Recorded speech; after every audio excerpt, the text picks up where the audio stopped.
Au Paraguay, la visite du pape François inspire jusqu'au petit commerce de rue. Mais pendant ce temps, le pape, lui, a partagé sa journée d'hier entre les fidèles nombreux du sanctuaire national de Caacupé, les représentants de la société civile à Asunción ou encore les prêtres, les religieux, les religieuses, les séminaristes du pays. Au pied de la Vierge de Caacupé, d'abord à une cinquantaine de kilomètres d'Asunción, le pape a présenté les difficultés vécues par la mère du Christ au fil de sa vie pour inviter les croyants à prendre exemple sur elle, pour prendre force dans l'exemple de Marie, dans sa fidélité, dans le oui de la Vierge Marie. Devant le sanctuaire de Caacupé, le pape a célébré la messe en présence de dizaines de milliers de fidèles paraguayens, mais aussi de milliers de ses compatriotes argentins venus en voisin. De retour à Asunción, le pape François a rencontré dans un stade de la ville quelques milliers de représentants de la société civile, visiblement sous le charme, qu'il a exhorté à ne pas rester passif. Il a particulièrement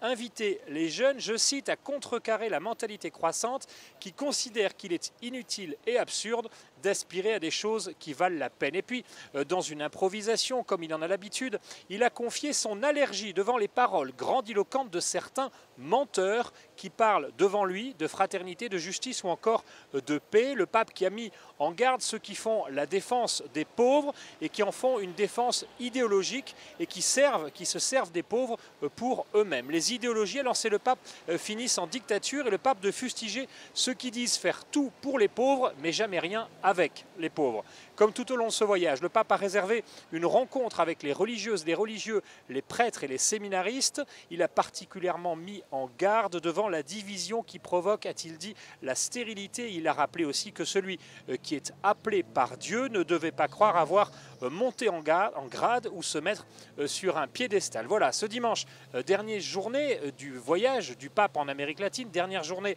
au Paraguay, une journée chargée. Le pape va d'abord visiter ce quartier pauvre en périphérie de Bañado Norte, et un quartier maintes fois inondé. Le pape qui ensuite va célébrer à Asunción la dernière messe géante et en plein air de ce voyage. Il terminera sa journée avec les jeunes Paraguayens avant de reprendre l'avion pour Rome, fin de ce voyage de 8 jours qu'il a vu aussi faire étape en Équateur et en Bolivie. Voilà, les rendez-vous de ce dimanche sont à suivre évidemment sur KTO et sur internet ktotv.com.